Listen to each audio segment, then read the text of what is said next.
गौरव भाटिया जी, शुरुआत करते हुए विपक्ष का यह कहना है कि मुद्दों पर बात करना ड्रामा नहीं है। गौरव भाटिया जी, और तमाम जो मुद्दे विपक्ष की ओर से गिनाए जा रहे हैं, एसआईआर, बीएलओ की मौत, वोट चोरी, दिल्ली बम धमाका, राष्ट्रीय सुरक्षा का मुद्दा, वायु प्रदूषण, इन मुद्दे पर सदन की कार्रवाई में बहस होगी या फिर नहीं होगी? गौरव भाटिया जी। चित्रा जी, देखिए, आज नए सत्र की शुरुआत हुई है और सकारात्मक ऊर्जा से शुरुआत होनी चाहिए। जैसा देश के प्रधानमंत्री जी ने कहा, राष्ट्र निर्माण के लिए संसद बनी है, ये हो हल्ले के लिए नहीं बनी है। आपने मुझसे कहा विपक्ष कह रहा है अहम मुद्दे हैं, तो मैं बिल्कुल कहना चाहता हूं हर अहम मुद्दे पे चर्चा हो, लेकिन संसद की जो प्रक्रिया है उसका पालन करके होगी। हमने देखा है संसद में, राज्यसभा और लोकसभा में अध्यक्ष होते हैं, वो लोग बिजनेस तय करते हैं कि क्या होगा, किस पे चर्चा होगी। क्या ये सत्य नहीं है? इससे पहले भी यही विपक्ष कहता था, चित्रा जी, मणिपुर पे चर्चा चाहिए। आप याद करिए, नरेंद्र मोदी जी जब मणिपुर पे बोले तो राहुल गांधी और कांग्रेस पार्टी ने वॉकआउट कर दिया था संसद से। क्या ये सच नहीं है कि नेता प्रतिपक्ष की जो अटेंडेंस है वो 40% है?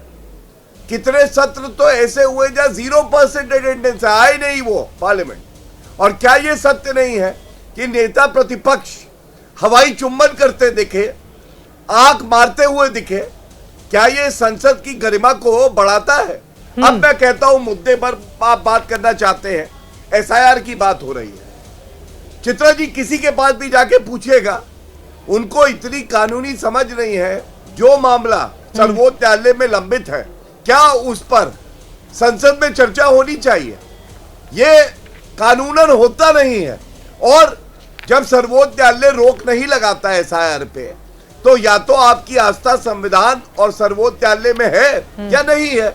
ये हो हल्ला करना, ये किस तरह की बात है? अब बिहार पे आते हैं। बिहार में मुंह की खानी पड़ी। हमारा 90% स्ट्राइक रेट रहा, कांग्रेस पार्टी का 9% था। जनता ने नकारा। एसआईआर का मुद्दा तो राहुल गांधी ने वहां भी उठाया था।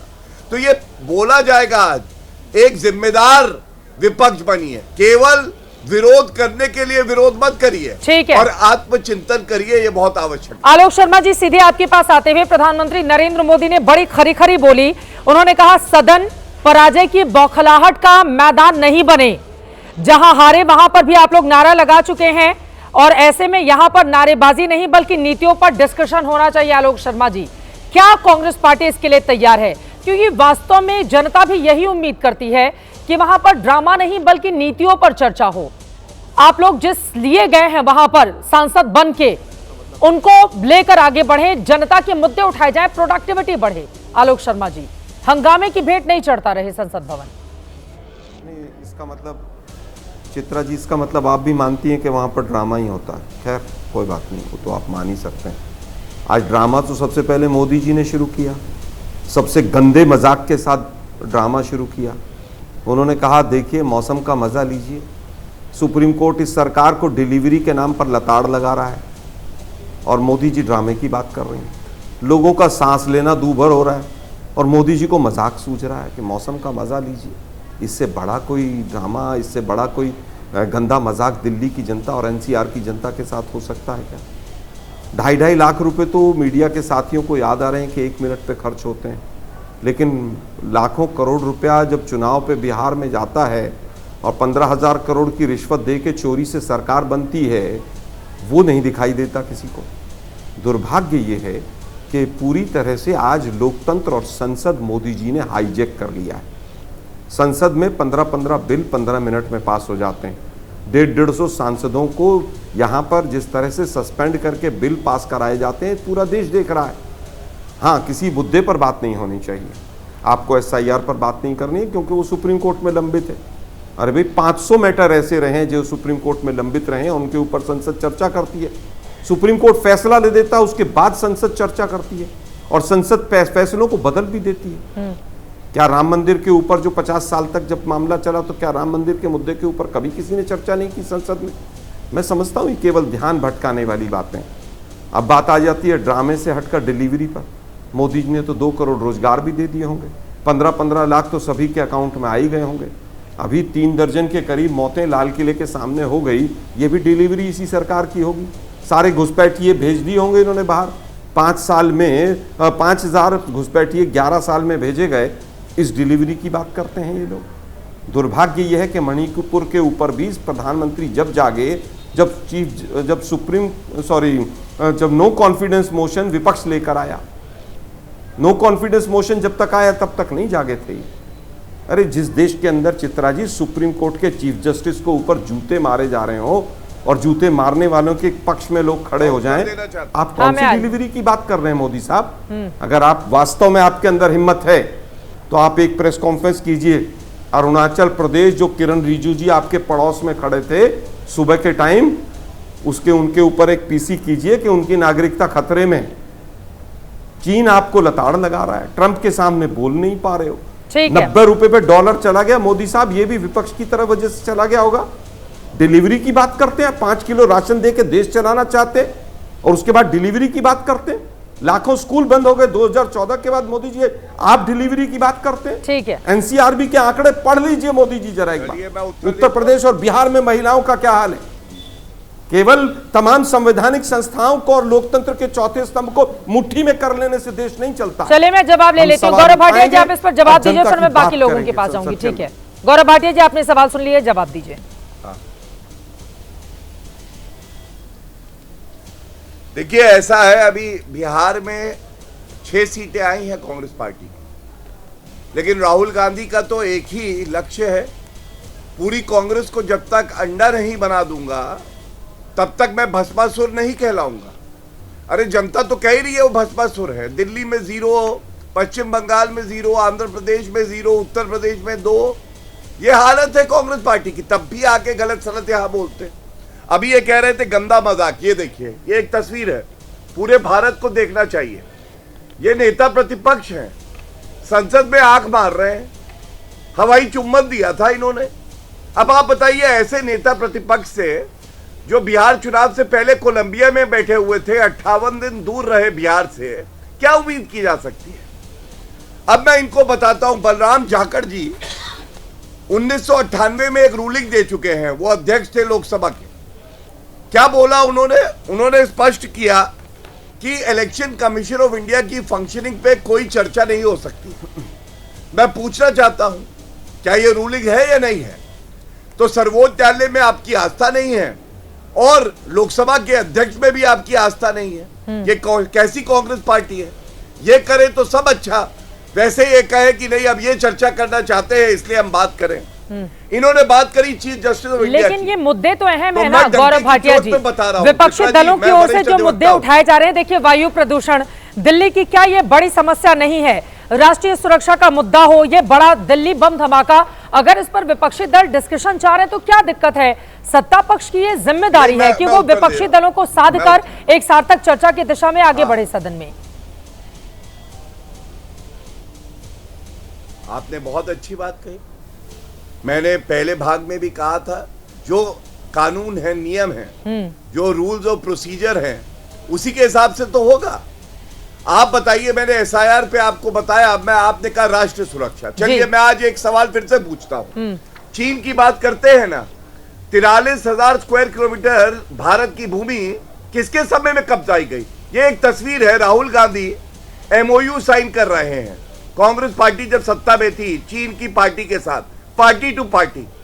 क्या आपको पता है इसके अंदर क्या लिखा है चित्रा जी? जरा बताइए मुझे। ये राहुल गांधी का वक्तव्य है जब उन्होंने कहा कि भारतीय वीर सेना चीनी सेना से पिट गई है, और सुप्रीम कोर्ट ने कहा एक सच्चा भारतीय कभी ये बात नहीं कह सकता है। अगर आपको किसी मुद्दे पे बात करनी है, और मैं प्रदूषण पे भी कह दे दूं जी, प्रदूषण एक गंभीर मुद्दा है और सत्तारूढ़ और विपक्ष को एक साथ बात करनी चाहिए, लेकिन आप नियम के तहत चर्चा की मांग तो करिए। हाँ, सिर्फ वो हल्ला करना आपका मकसद नहीं हो सकता। ठीक है आलोक शर्मा जी, ये बात तो सही है ना, नियम के तहत चर्चा की इजाजत दी जाएगी ना। अब हर मुद्दे पर आकर हंगामा खड़ा कर देना, कोई भी मुद्दा हो उस पर हंगामा करना, सदन नहीं चलने देना, सत्ता पक्ष की जिम्मेदारी अगर आप लोगों को साथ में लेकर चलने की है तो विपक्ष की भी तो जिम्मेदारी है। चुने हुए सांसद संसद भवन जा रहे हैं कि सदन सुचारू रूप से चले, मुद्दों पर बहस हो। आलोक शर्मा जी, देखिए, दुर्भाग्य यही है ना कि मुझे अरुण जेटली जी की और सुषमा स्वराज जी की स्टेटमेंट आज याद आ रही है। उन्होंने कहा था कि सदन को चलाना सदन के अंदर सत्ता पक्ष का काम है कि किस तरह से बाकी सब चीजों को मैनेज करके चलना है, लेकिन आज सब कुछ विपक्ष को करना है। सदन को कैसे चलाना है, कैसे नहीं चलाना, ये भी विपक्ष तय करेगा। बड़ा दुर्भाग्य है भाई। चीन के ऊपर बात कर रहे थे कि साहब हमारा युद्ध हुआ, हम हारे भूमि को दान में तो किसी ने दी नहीं थी। यहाँ तो बिना लड़े पाकिस्तान से सरेंडर करके बैठ गए मोदी साहब ट्रंप के कहने से। हुआ था कि नहीं हुआ था? चीन को क्लीन चिट देने वाले सबसे पहले प्रधानमंत्री निकले। डिलीवरी के नाम की बात करते थे मोदी जी। कितना काला धन वापस आ गया मोदी जी, 4 गुना काला धन और चला गया, डिलीवर कर दिया। कितने नीरव मोदी और मेहुल चौकसी भाई आपके वापस पकड़ के ले आए आप, जरा बताएंगे आप? नई नई जैकेट पहन के विदेशों में भाषण देते हैं। हमारे पासपोर्ट को लेकर एक महिला चीन गई तो कहा गया कि आप अरुणाचल प्रदेश से हैं, आपके पासपोर्ट को हम नहीं मानते। यही पासपोर्ट की डिलीवरी है मोदी साहब। दुर्भाग्य यह है कि यह सरकार मुद्दों से भागती है। और जहां तक इलेक्शन कमीशन की बात है, नियमों की बात है, स्पीकर तय करते हैं मैक्सिमम चीजें। जिस इलेक्शन कमीशन के द्वारा चोरी करके मोदी जी जीते हैं, बनारस में चोरी करके जीते हैं, वो इलेक्शन कमीशन बीजेपी का पिट्ठू हो गया है।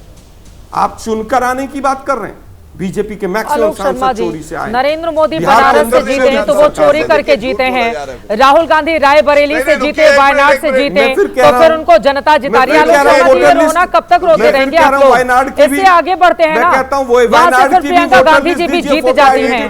ये रोना कब तक ये चलता रहेगा? वो बनारस से जीते तो उनको चुनाव आयोग ने जिताया, और आपके नेता अगर रायबरेली से जीते तो उनको जनता ने जिताया। सर छोड़ दीजिए, इससे आगे बढ़िए ना आलोक शर्मा जी। मुझे पता था बीच में बोलेंगे। अरे मैं इसलिए बीच में बोलूंगी क्योंकि मुझे लग रहा है कि आप गलत बयानी कर रहे हैं। उसी उत्तर प्रदेश में जब आप लोग 41 सीटें जीतते हैं आलोक शर्मा जी, उससे आगे बढ़िए। आज संसद की कार्रवाई कैसे चलेगी, ये सवाल है। बोलूंगा अच्छा नहीं लगेगा। नहीं, आप बोल लीजिए सर, आपको कौन रोक पाया है? बीजेपी का पक्ष आप कौन रोक पाए? बीजेपी का पक्ष नहीं, जनता का पक्ष रखती हूँ मैं। मैं फिर कहूंगा, बीजेपी का चश्मा लगा के रखा है आप लोगों को, हर जगह बीजेपी ही नजर आती है। एक सुब्रमण्यम, अरे भाई सुनिए ना, अंजना जी सुनिए ना, ये सुब्रमण्यम स्वामी जी का ट्वीट है। हाँ, कि अमेरिका में जो आज वर्तमान में मंत्री हैं, उनके ऊपर जो ईमेल का मामला है, हाँ, कि नाबालिग बच्चियों के साथ सेक्स का कोई काम हुआ है, उसके ऊपर एक प्रेस कॉन्फ्रेंस करा दीजिए ना मोदी जी से या उनके मंत्रियों से। पता चल जाएगा देश को किस तरह की सरकार ये लोग चला रहे हैं। सुब्रमण्यम स्वामी को सीरियसली नहीं लेते हैं। उनसे देखा है कभी सुब्रमण्यम स्वामी के बयान पर कुछ बोलते हुए सरकार को? ये लोग नहीं लेते हैं सीरियसली उनको। हाँ, और सुब्रमण्यम स्वामी किस तरह का ट्वीट करते हैं, पढ़ लीजिए आप। लेकिन सीरियस विषय है, वहां पर जांच चल रही है अमेरिका में। हाँ, यहाँ के मंत्री फंसे हुए हैं। सुब्रमण्यम स्वामी पता नहीं किस दुनिया में रहते हैं, उनके ट्वीट पढ़ लीजिए। इतने बड़े बड़े ट्वीट वो करते हैं। ठीक है, सरकार जिस तरह की है, ठीक है, ये पूरा देश जान रहा है। ठीक है।